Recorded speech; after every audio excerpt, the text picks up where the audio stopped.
அவரை விட பெரிய நடிகர் யாரும் இல்லையா? அவர் தான் எனக்கு குரு. அவர் தான் விஸ்வகுரு, பரமகுரு, நாடகக்கு நல்ல மனுஷன்ப்பா அவர். அதிமுகவில் கீழே பக்கத்தில் உட்காந்து நாங்கள்லாம் பேசியிருக்கோம். நல்ல மனுஷன்.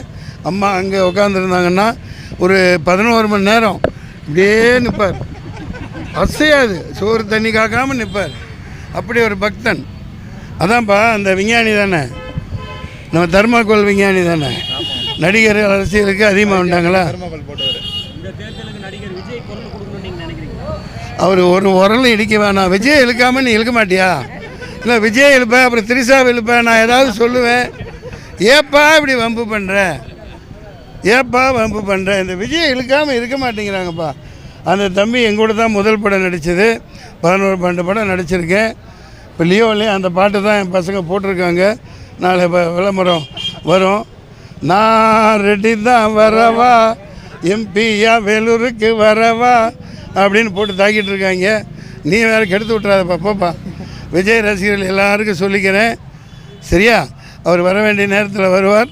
உங்களுக்கெல்லாம் நல்ல சிறந்த முறையில் உங்களை சரியான முறையில் வழி நடத்துவார்.